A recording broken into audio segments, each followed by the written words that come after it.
আমি যখন ছোটবেলায় স্কুলে পড়তাম তো আমি আসলে মনে করতাম যে সৈয়দপুর একটা জেলা। আমি অল্প কিছুদিন আগে আমার বিশ্ববিদ্যালয় লাইফে এসে মনে হয় এটা আমার ক্লিয়ার একটা আইডিয়া হয়েছে যে সৈয়দপুর জেলা না, সৈয়দপুর একটা উপজেলা। বাট এটা অস্বীকার করার কোনো উপায় নেই আসলে যে নীলফামারী জেলার অন্যতম রাজধানী সৈয়দপুরকে বলা যেতে পারে। সৈয়দপুর নিয়ে আমার একটা মজার অভিজ্ঞতা আছে। আমি যখন স্কুল শেষ করি আমার ইচ্ছা ছিল রংপুর বিভাগের কোনো কলেজেই পড়বো। তো দুইটা কলেজ মাত্র ছিল আমার চয়েস লিস্টে, একটা ছিল রংপুর ক্যান্ট পাবলিক, আরেকটা ছিল সৈয়দপুর বিজ্ঞান কলেজ।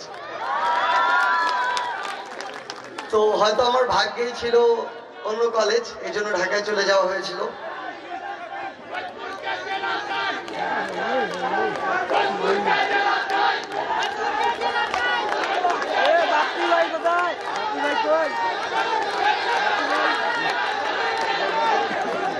আমার যে জিনিসটা মনে হচ্ছে আসলে আপনাদের ভিতরে সৈয়দপুরকে জেলা হিসেবে দেখার যে স্পিরিট, এই স্পিরিটটা যদি আমরা ইউনাইটেড ভাবে দেখাতে পারি তাহলে আগামীর বাংলাদেশে এরকম যদি নতুন এক দুইটা জেলা হয় তাহলে অবশ্যই আমার মনে হয় যে সৈয়দপুরের মধ্যে একটা হবে।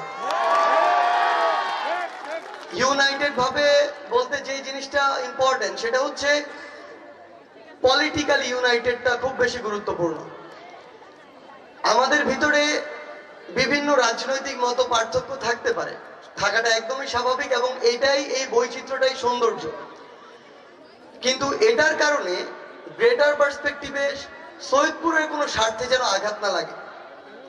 যখন এমন একটা অবস্থা দাঁড়াবে যে কোনো একটা নির্দিষ্ট ব্যক্তি, কোনো একটা নির্দিষ্ট দল, কোনো একটা নির্দিষ্ট গোষ্ঠী একদিকে আর আরেক দিকে হচ্ছে সৈয়দপুরের স্বার্থ, আমরা যেন এই ছোট ছোট স্বার্থগুলোকে এক পাশে রেখে সৈয়দপুরের স্বার্থকে বড় করে দেখি। আমরা যদি এই কাজটা করতে পারি তাহলে অলরেডি এই পুরো রংপুর বিভাগে সৈয়দপুর নামটা যেমন একটা সিগনিফিকেন্স ক্রিয়েট করে, আমরা বিশ্বাস করি আগামীর বাংলাদেশে এটা করবে। আমি আসলে এখন ঠিক আছে ভাই, অল্প কিছুদিন হয়েছে আমার সৈয়দপুরে একটু মাঝে মাঝে আসা হচ্ছে।